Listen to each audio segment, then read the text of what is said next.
I always kind of think of my designs as like little affirmations, like something you can like read to yourself and hopefully feel a little bit motivated or energized or less alone in a feeling.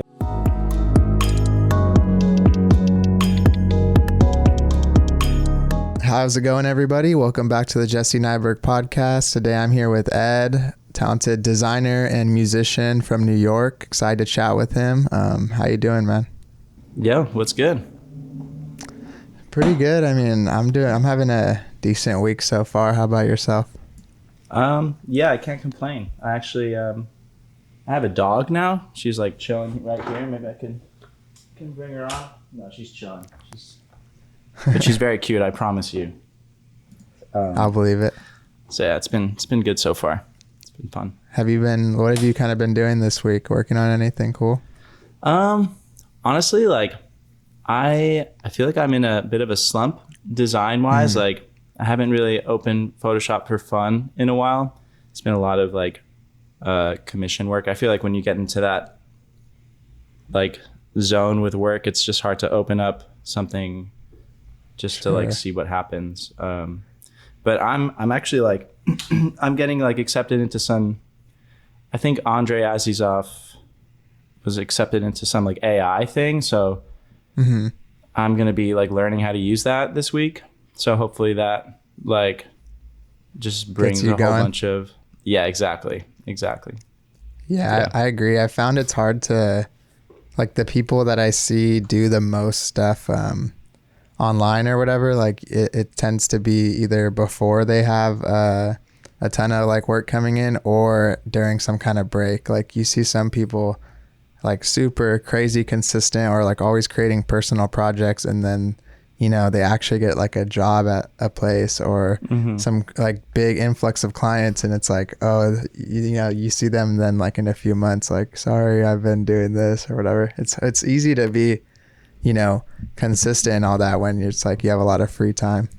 Yeah, totally. I mean, it's like I feel like my most like creative period design wise was when I was on unemployment.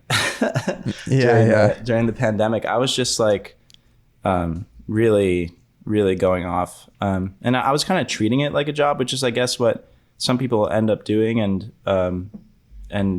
they're able to, I don't know, just make a ton of work. I'm like always impressed by people who do 365 challenges. Like that stuff like blows my mind. I mean, I know I saw you hanging out with Ram recently, and I was like, damn, that's fire. I mean, he's like one of my favorite designers on Instagram, and he's just able to open Photoshop for fun, make something, and it's always good. And I don't really talk a lot to other designers about like, what do you do for a living? Because lots of people have part-time jobs, and it's hard out here. It's hard. It's a hard thing.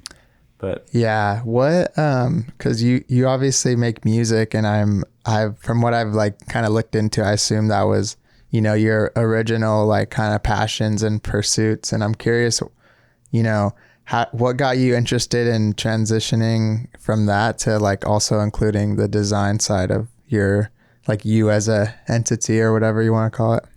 Yeah. So I have been writing, like playing music and writing songs since I was like 10 or 11 years old. My older brother is a painter and like an incredibly talented illustrator. And we always had a very competitive relationship where like, he drew stuff and I wanted to draw stuff, and I was never quite as good as him. And so I gave up. And then similar with music, like I picked up guitar, and then he saw that I picked up guitar, and he gave up because I was better at it than him. I've always loved making music and recording music. And at a certain point in college, I was studying advertising, and I told, you have two options in advertising. You're either an art director or a copywriter, at least at like portfolio school. I had no idea how to use Photoshop, like none.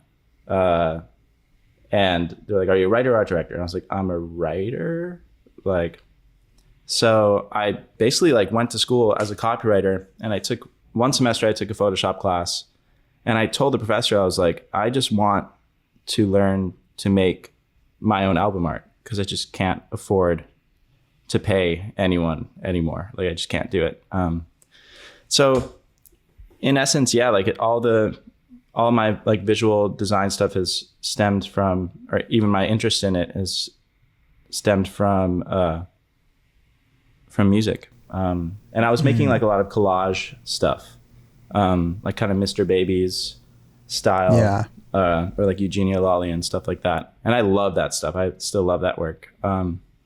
And through like just advertising jobs and internships and stuff like that, you end up kind of having to sink or swim and learn on your own in a way. And I just learned a lot. And by the time the pandemic came and I was laid off, I had all this expansive time. And I like started making like Black Lives Matter posters, and I started making like t-shirts that were like, you know, just to raise money and kind of putting all my efforts into this thing that I really believed in.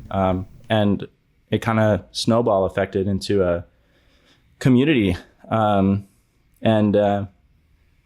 I mean, if you scroll down far enough, like you'll just see a bunch of pictures of me doing hood rat shit with my friends, you know, like, yeah, it's I always regret kind of in a way that I have some of that, not as much as I used to, but you know, there's a point in time when I was like, I got to get rid of all this, you know, or like this isn't like legit or maybe embarrassing or whatever. But I wish I had like the photos, because it's the same account, but I wish I had the photos of me in like high school just taking selfies in like a mirror or something on my Instagram still, because it's just a nice, like, if only you could overcome, you know, that high school, middle school awkwardness to like in hindsight preserve something as like a historical kind of little thing.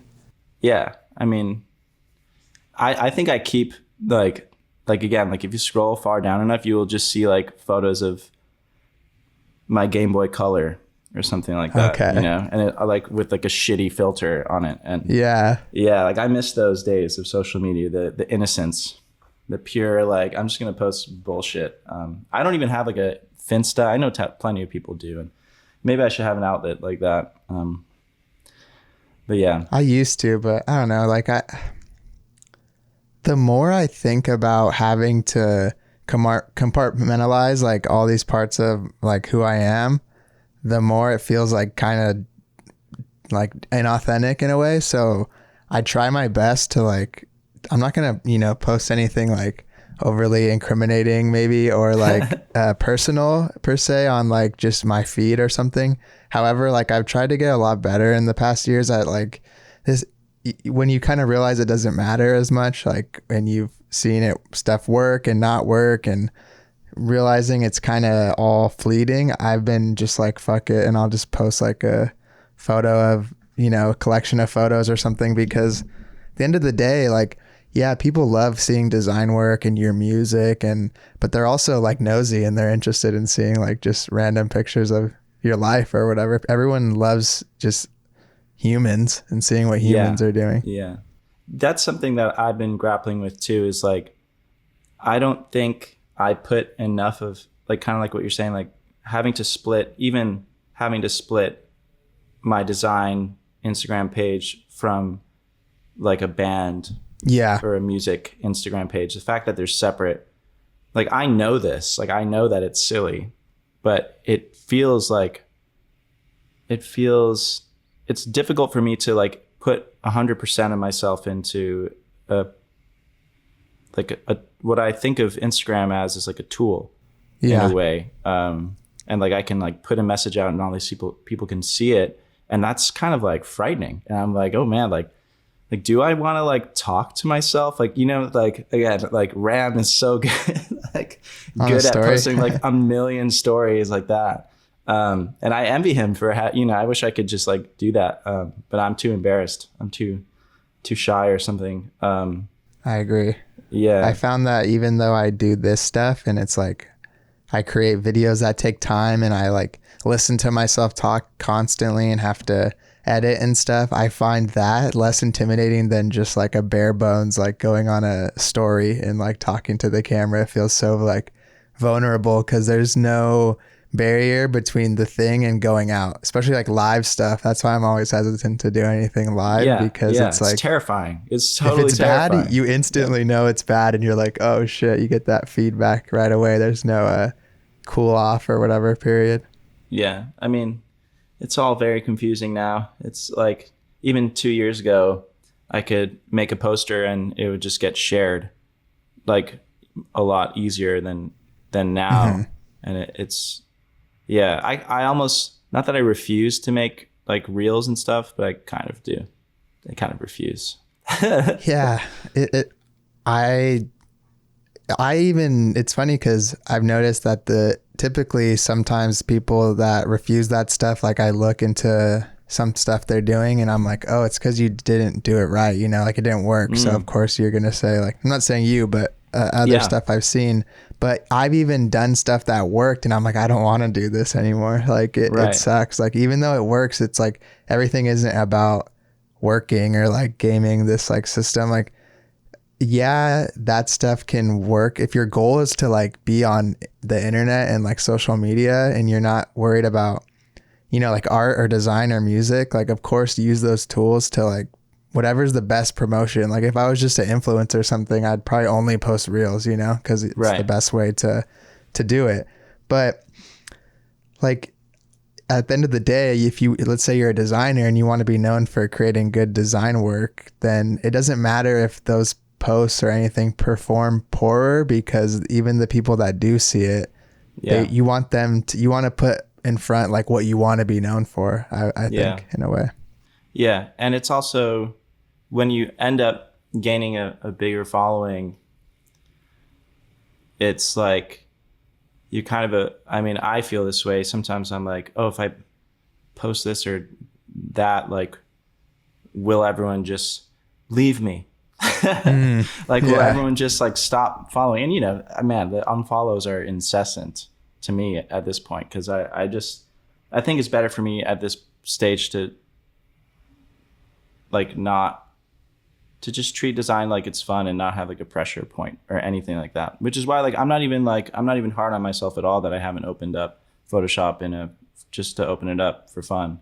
It just like comes in waves, and I'm like, that totally whole fine. Like burnout thing's so weird, because it's like when you're not feeling that way and you see people grapple with it or complain about it or just talk about their experience, you almost forget that you were ever thinking that way, and you're just kind of like, dude, you just gotta like open it, or like just do it or whatever. But then when you're that way, you feel the opposite. You're like, how come everyone's going so hard? Like how do they not feel this way? But humans are, for better or for worse, are so good at forgetting bad things in the past, which is a good thing for, I think, dealing with like traumas and stuff. And it's like healthy in that sense. But then you also, sometimes it's hard to learn from or sympathize with people when you aren't feeling that way at that exact moment. You almost forget that it exists.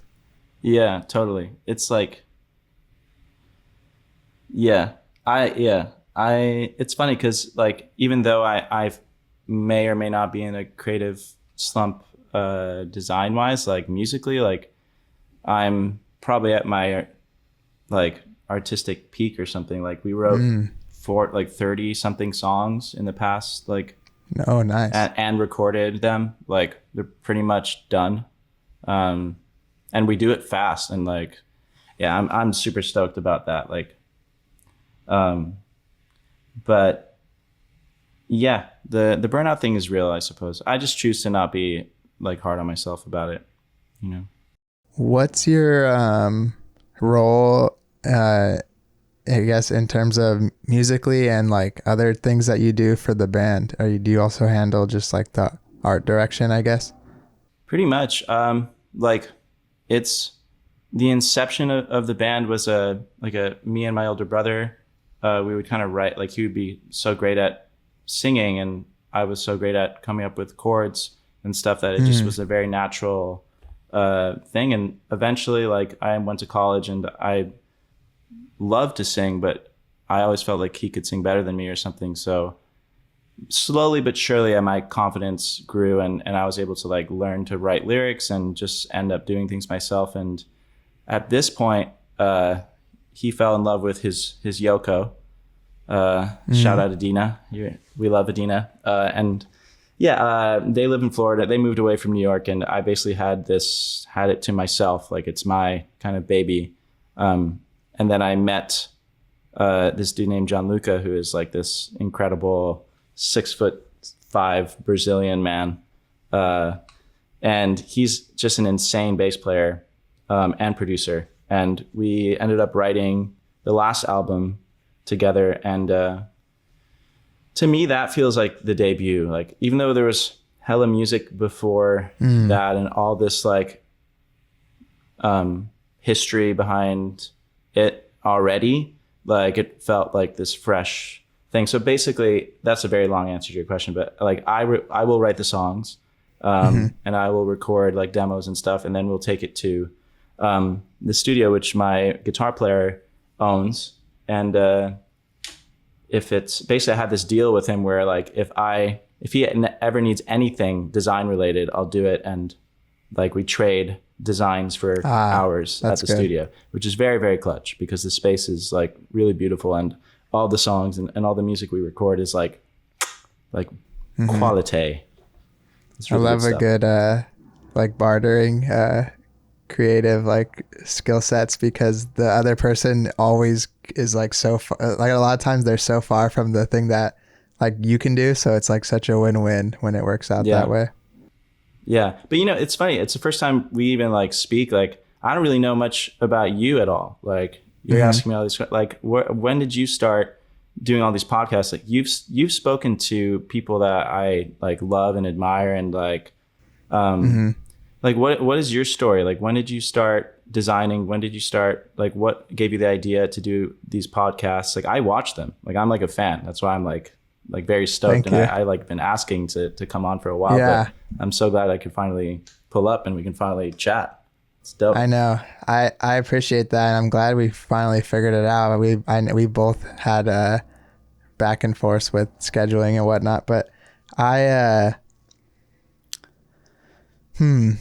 talked about this stuff before, so I don't want to go too hard, because I'm sure it's like repetitive if anyone's like into it. But for anyone that may be like a little more unfamiliar, so like I am a designer, and I'm a freelance designer out here in Los Angeles. And I used to work at a agency where I did like a lot of movie posters and stuff like that. And then I worked in-house. And then while I was working in-house at this job, place called Art of Sport, which is they make like body care for like athletes. So it was like I just did all these designs and photo shoots with people like James Harden and Juju Smith-Schuster, and like it was co-founded by Kobe. It was like this cool athletic business. I came in there the month that he passed away, so it was an interesting place to come into in terms of energy.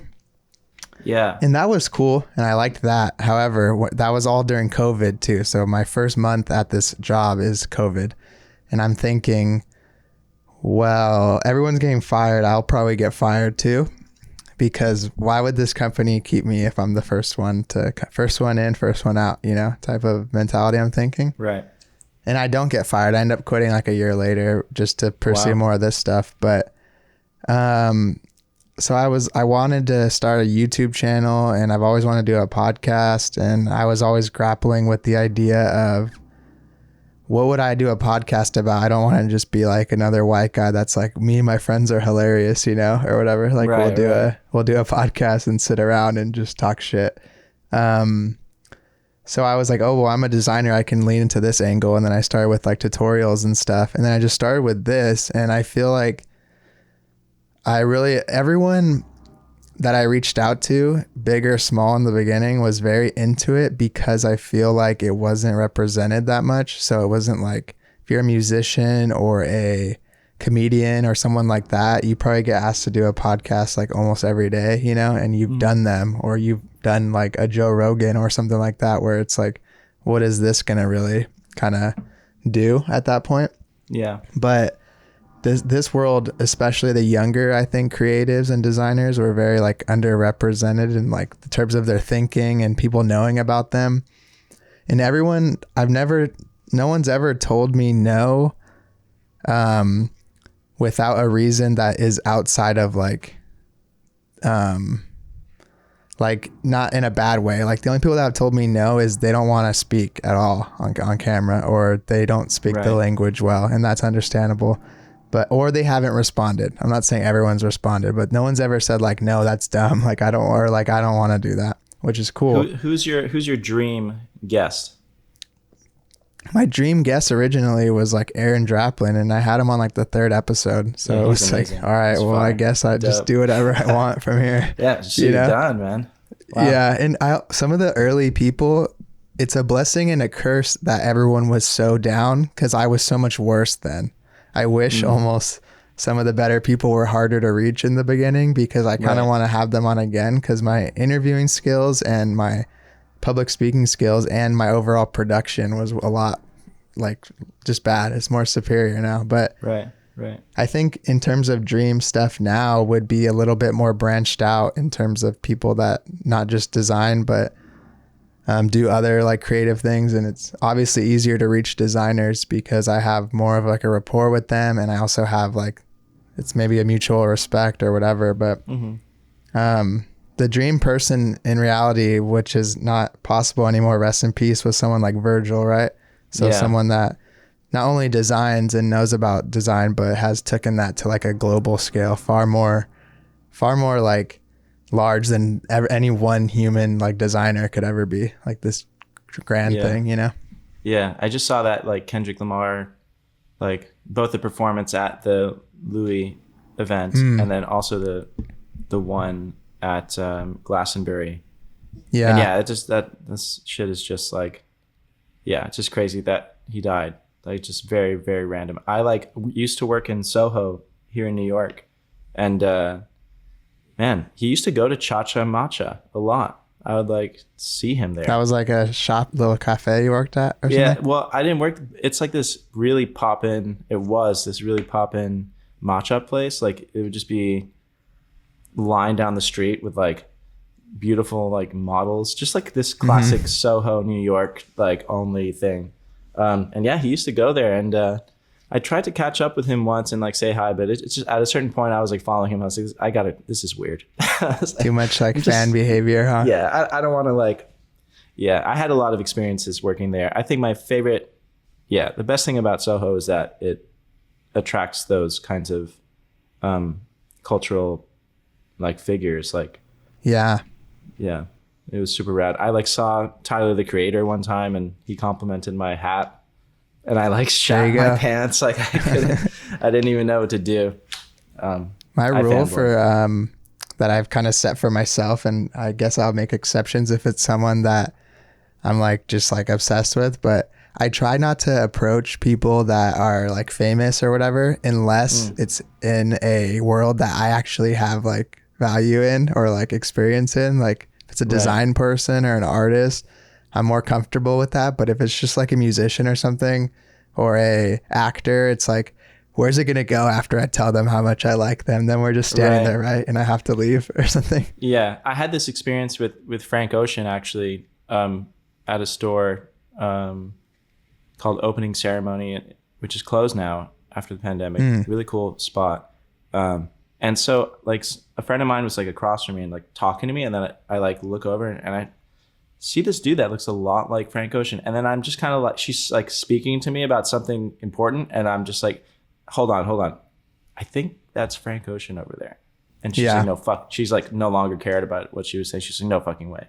And I ended up going up to him, and I was like, hey Frank, my name's Ed. And he shook my hand, and he was really nice. And I didn't really plan, which like, you know, I had like a little film, like a point and shoot camera on my, like hanging from my neck. And I was like, hey, can I like take a photo of you?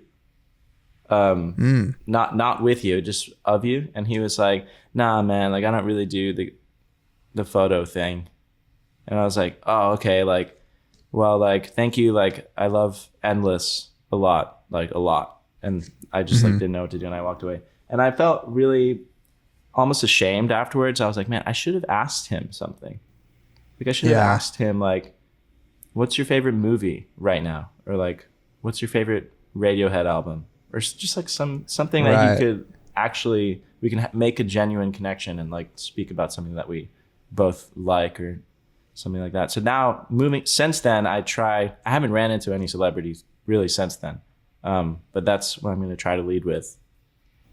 Right. But speaking of he LA, wouldn't say like, yeah, sorry, who have I ran into or something?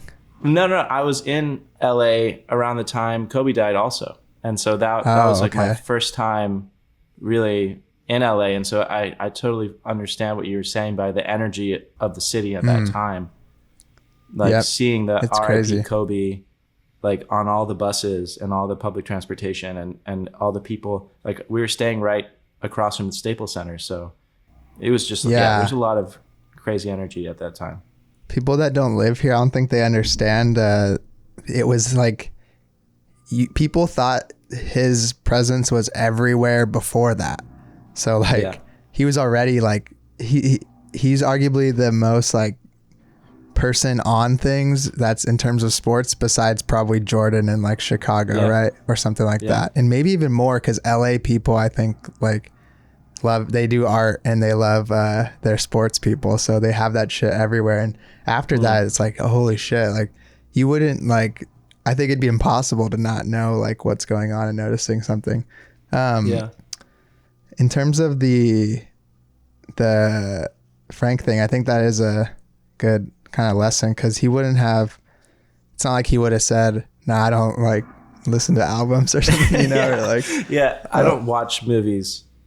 Yeah, jeez. Maybe then it would have been still funny, you know? Oh, all right.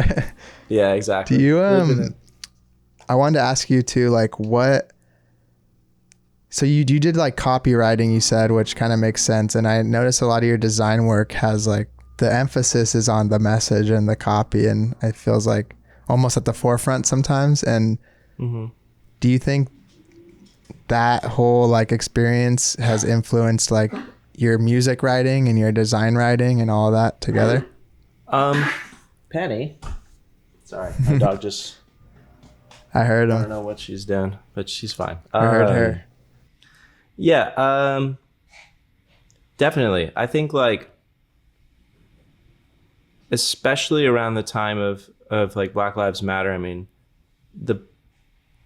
I think the point of a poster should be, I mean, you know, just... at least when you're making political, I feel like a point of a poster should be a message and a point of a, and so I think when you're in advertising or when you study advertising or copywriting, basically it's like dumb it down to the most understandable level. Like don't try to be too clever. And that my like education and copywriting definitely helped because anytime I try to make a design just for Instagram or whatever, I think like, what is something someone would want to share? Like, how can I say this like thing in the easiest, like most digestible form possible? And often like, a lot of they're kind of like, I always kind of think of my designs as like little affirmations, like something you can like read to yourself and hopefully feel a little bit motivated or energized or less alone in a feeling. Like a lot of them come from conversations with my older brother or like my therapist or like just things I went through or something I saw or then I'll like write them down in my notes app or something. And so, yeah, it's almost always text first. Like before I even begin the design, I'll think of like, what am I trying to say? Yeah. That's a good, I think, practice too. I do that as well.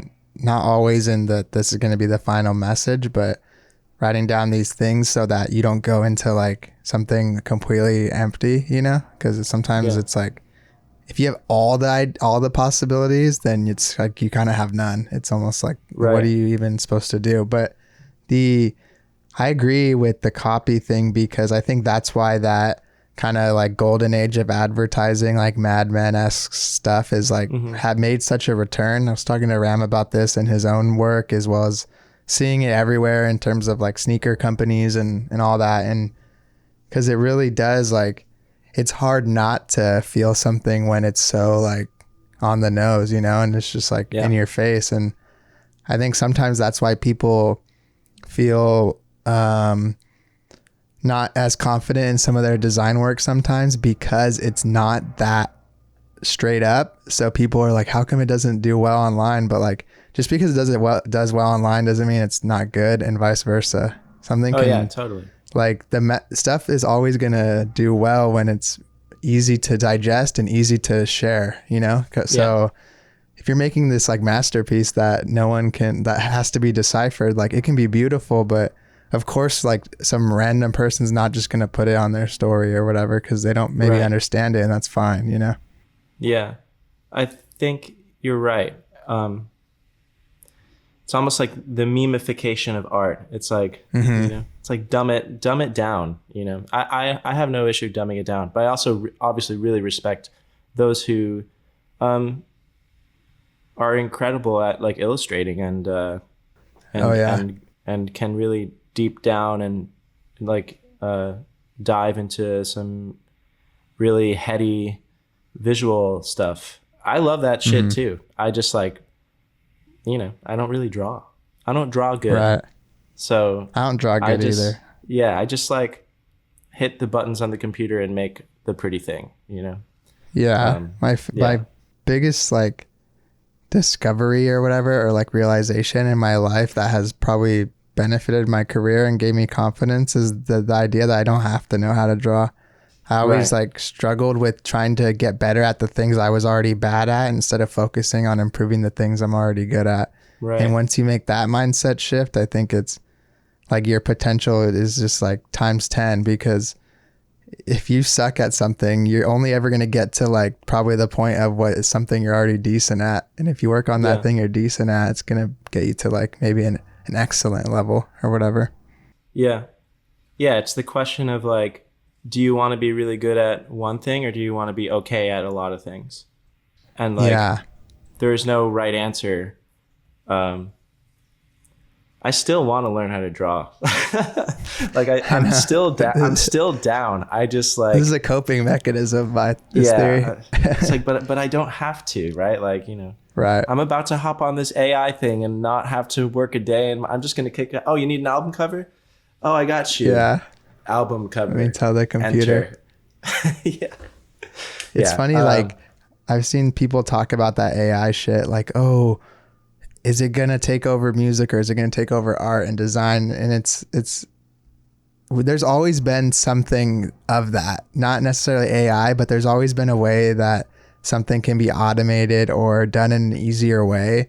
And it's almost never like, besides like maybe industry and like building things that is purely like no creative, it's never, I don't think it's ever going to be able to like replicate, even if the only thing we have left is the error that humans make. That's going to be the most valuable thing that you can have in like creativity. Yeah. I mean, I think someone's at my door, but I'm not going to get it. I think like, are you sure? Yeah, I'm sure.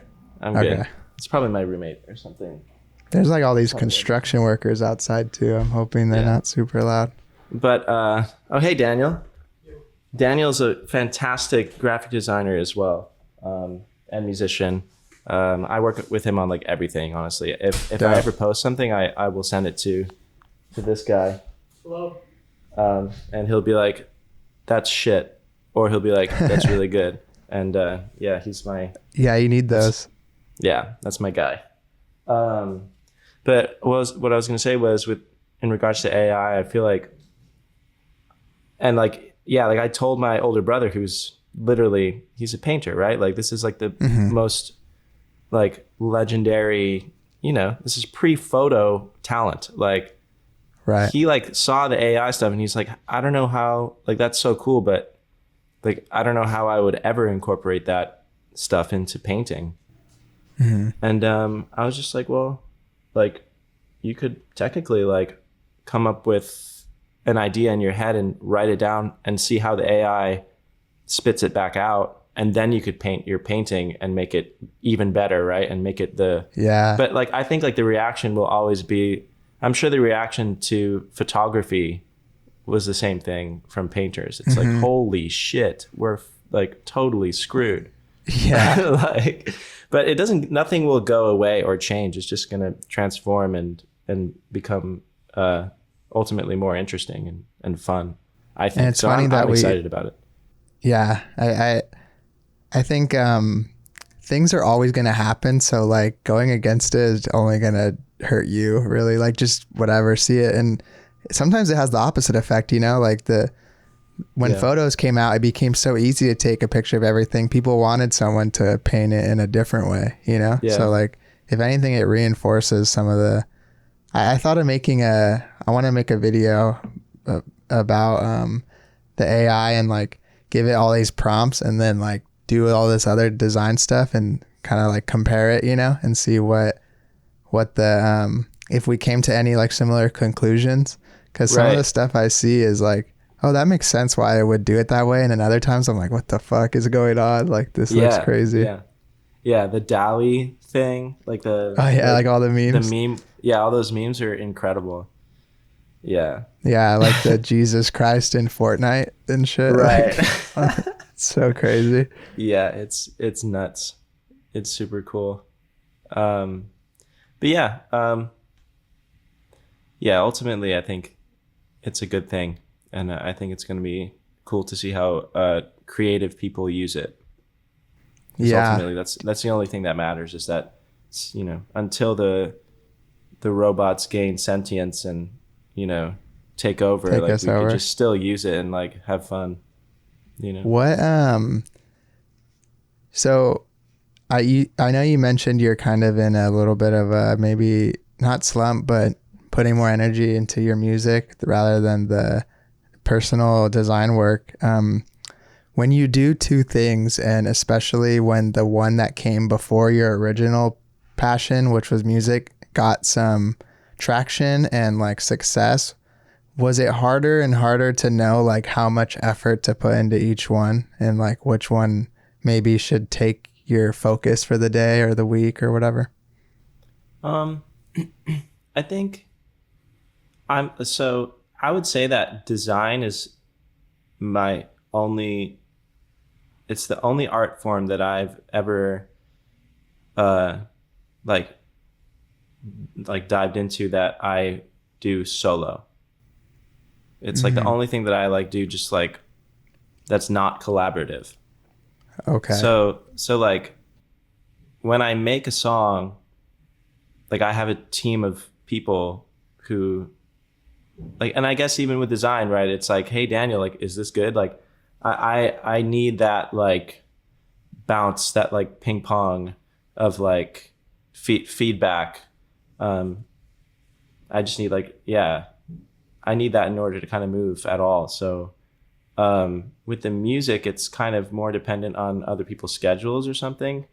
Okay. And during the pandemic, like everyone's schedule is pretty open. And especially with design, I could like crank, I think when I was doing the most, like posting the most, I probably did like one design every 2 days or one design every 3 days. And that was helpful. I'd be like, oh, like it's been 2 days, like time to make another one or whatever. And it would just be this constant thing. I've never done the 365 thing. That shit scares me. Like I don't know if I could like go that hard. I probably could, but so I guess like as far as like priority, I guess I was sort of prioritizing design at a certain point, and it was fun and it was cool to build this community and have these people be interested at all, because it's a lot harder with music. I think it's like this, and music is like this invisible, intangible, like thing that you either you like it or you don't almost immediately. Similarly with like a visual, But a visual is like, you can, with social media at least, like you can share that to your whole audience. And it makes sense to me that like design was a thing that I would stumble into and have some kind of career with. But I think the thing for me that I've always felt was difficult, and that I could still do a better job of working on, is marrying the two and getting people interested in the two at the same time. And there's been moments where like I came up with like a cool concept of like, oh, I'm going to do a giveaway of like a t-shirt or like some prints or something like that. Enter by like sending me a screenshot that you listened to the song. And so suddenly I had like, the first time I did it, I was like, I felt like, you know, there's that scene in Breaking Bad where Walter White like throws the meth down and he's like, then he goes back to his, and it explodes and he goes back to his car and he's like, yes. Like I started getting all these requests, like message requests of like people actually listening to my music. I just had this insane adrenaline rush. That's dope. Because that actually worked, and people became fans and people were interested. But I think also it's like giving away free shit all the time is like kind of expensive. So you have to kind of be choosy about when and how many times you do that. But that's working. You don't want people to only listen when it's incentivized or whatever. Exactly. Yeah, that's the tough part about, I think, when people like shit, you know, like everyone loves like things, like people that are like millionaires love free stuff too, you know, like it's always just like this inherent thing where you're like, I want to win or whatever. And especially because everyone has this mindset, like I never win any like giveaways or whatever, even though it's like, of course you don't, there was a million like entries or whatever. But yeah, I think there's a slippery slope there. You don't want to get too crazy. How do you think like cross-pollinated your audience is then that knows about your both design and music? Like, do the people that follow, I guess this is maybe a simpler question. How aware of your music do you think the people that follow the Eduziggy account are? Not aware enough. But that's, you know, they'll become aware. I'm not even worried about it. Like I know that there could have been, and there are ways that I could be doing a better job of like merging the two in a way. But I haven't found the way that feels authentic to me. Sure.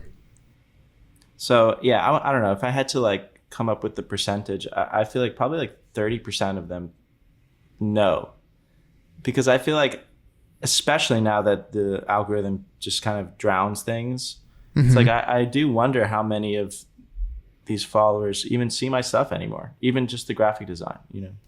So it's like it's only kind of become a little tougher, but my music's only gotten better also. So like I'm really excited for the next album. It's like just bangers. Oh yeah. Yeah. That's dope. Yeah, because do you think there's a lot of that the other way? Like, do you run in the people you know and that do music or know you as with the Scott or Scotch entity, Scotch Mist. Stuff? Like, do they go like? Does it happen often where people say like, "Oh, what you do like design?" Like they didn't know about that the other way around.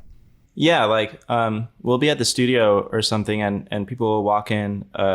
Sometimes, like other musicians will walk in, and I won't really mention it. I mean, it's not like, it's not something I brag about or like I'm proud of it. It's really cool, and I feel very blessed to have like built a community of some kind.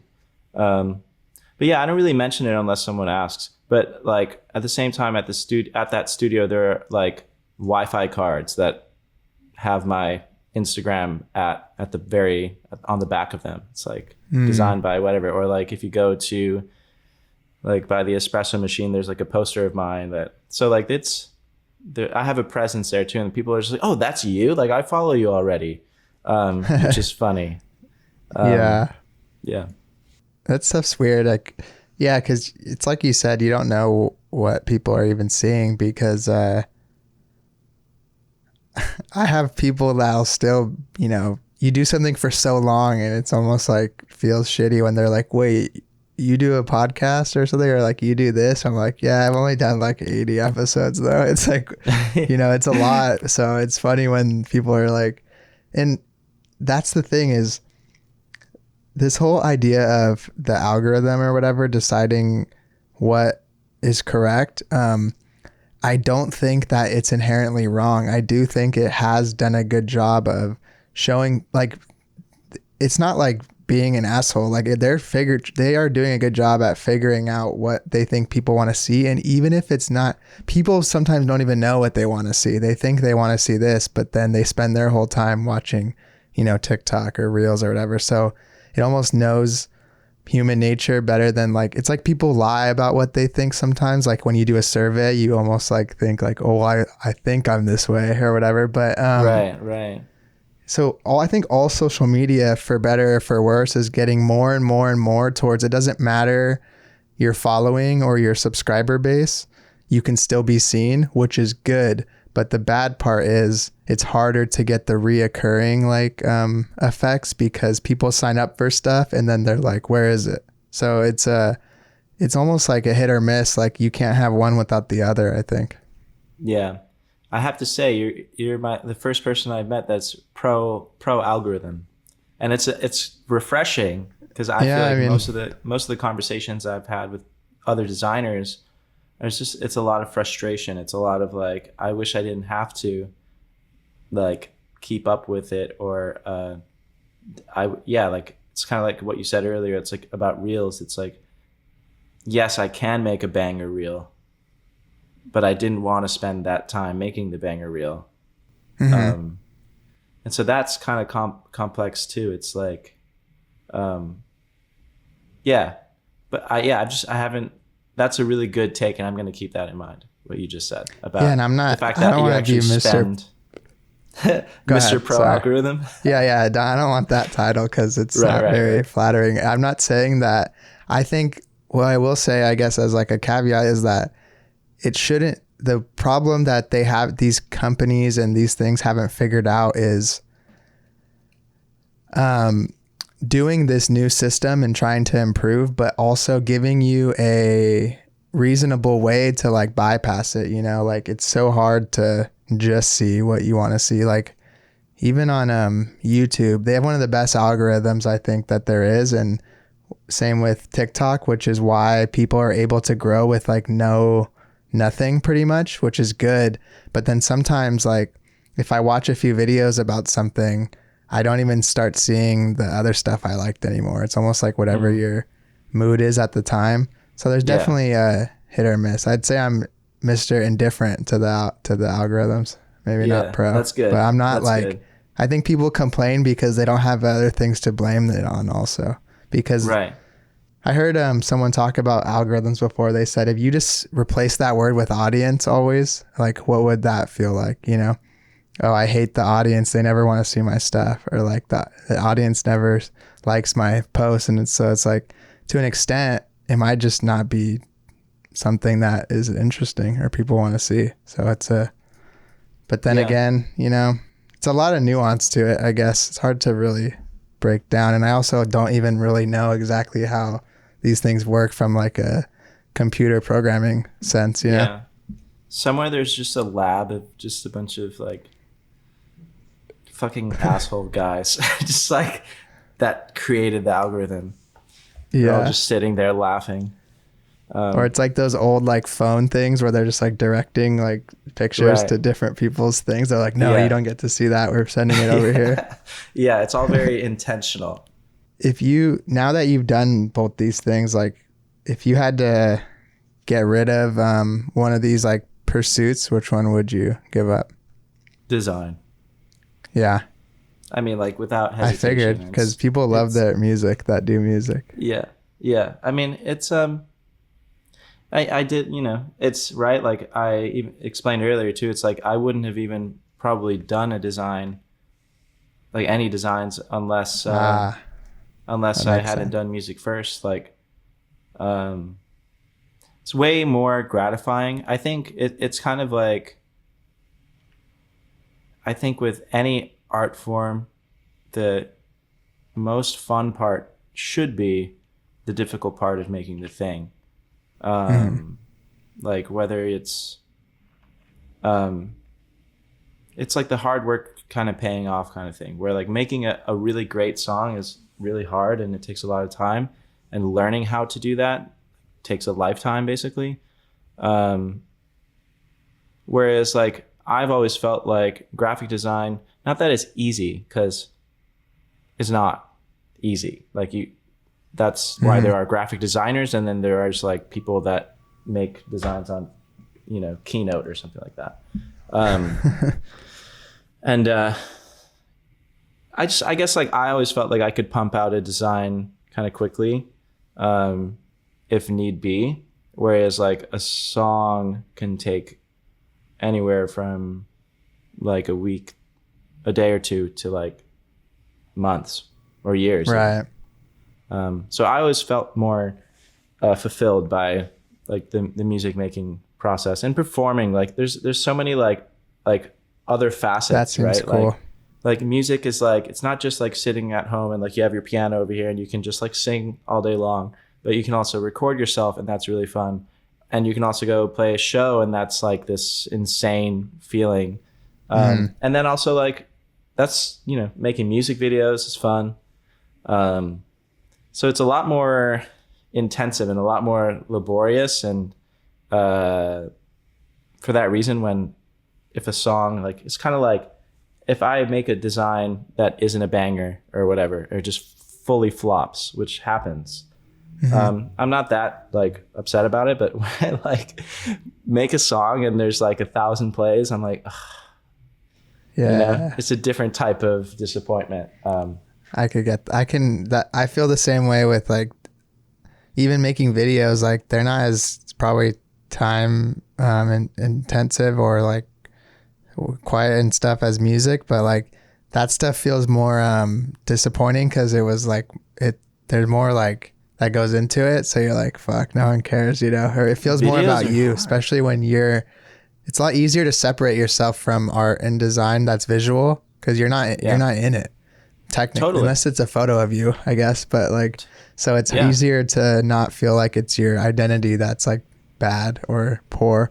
Right. All my friends that I have a lot of DJ friends that are in this like collective called Perfect Dark, and they do these like, they do house shows and techno and stuff. And I mean, at least like out of the 10 of them, like 6 of them do design, either as a job on the side for the label, whatever. None of them would rather do design, like that's apparent. They love design, and they love that they can create the world and like this like whole entity and like brand identity almost around this label better than other people because they know about design. But yeah, they've all said like, I would rather like, I'd rather be like the decent, famous DJ or whatever producer than like the best designer in the world, which is fair. And the only person I've ever talked to that kind of is the opposite is do you know foie gras? And like they I think so, actually. Yeah, their name on Instagram's like foie graphics, but their music's like foie gras, and it's they have pretty decent following on like Spotify and stuff. They make this kind of like droney, like lo-fi kind of music, and pretty like more plays than people I know that dedicate their life to it, I guess is the point. And they just did that for fun, and they care about design, and like I asked them like I thought it was the other way around, like most people. And I was like, why'd you get into design after you did music? And they were like, oh no, I just made this album in like quarantine, like I'm a designer. I was like, oh shit, I never would have thought that, because design or music seems so hard to accidentally be good at, because it's people dedicate their life to it or whatever. Yeah, that is really interesting. I mean, yeah, people dedicate their life to either one, really. It's like,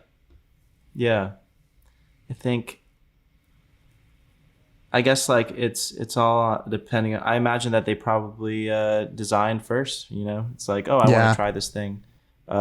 Just like how you were saying with video, it's like I had directed some of the music videos on the last album with like a Super 8 camera, and Dope. that was like super fun. Like I love doing that. But then when it comes to some of the other videos that Daniel, my roommate, did, he's very technical and like knows a lot My about battery died, but you can keep going. I'm gonna switch it out. Okay. Yeah, I mean, like he learned, like he just knows so much about After Effects and can do all these visual things that I just could never ever hope to. I mean, I could. That's the thing. Also, like even just saying that out loud, like I couldn't do that. Like that's not true. Like I could. You don't want to. He has a lot more patience and like a lot more. I feel like also like I show him things, and I'm like, man, this is so cool. Even if it's a design or something, this is so cool. This animation style is so cool. I want to learn how to do this. It looks so hard. And he's just like, oh, that's easy, man. Yeah. I'm like, damn, bro. Like that's such a great attitude.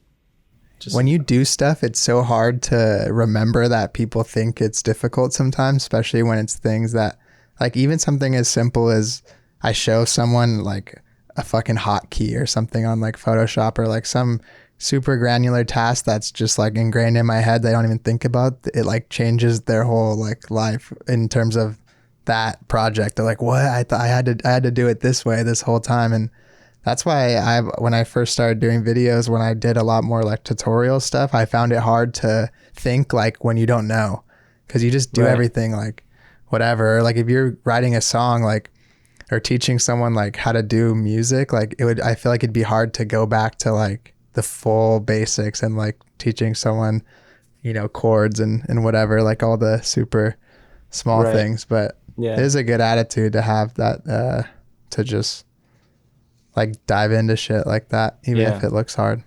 Yeah.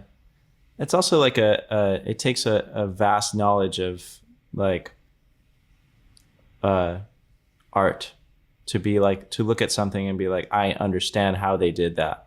Like, there's still a lot of magic to art for me. Like I'll look at something and be like, how the hell does that work? Like even like Beeple or whatever, like, yes, he's a kabillionaire now with all this NFT stuff. Like, but you look at his work. I look at his work, and I'm just like, how do you do this? Like, like it's just insane stuff. And I'm almost like happy. Ignorance is bliss. Kind of like, you know what? They're just wizards.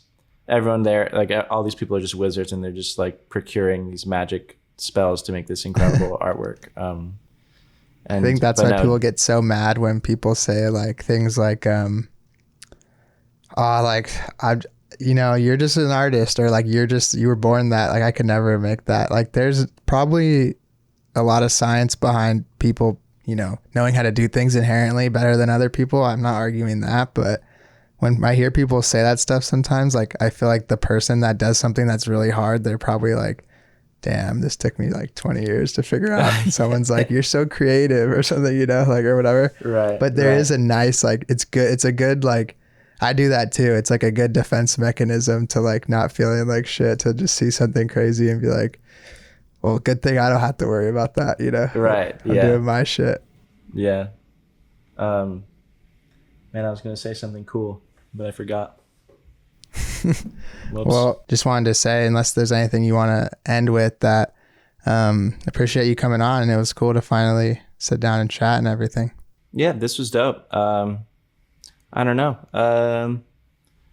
Scotch Mist, baby. Listen to Cry Baby. It's out. That's my plug.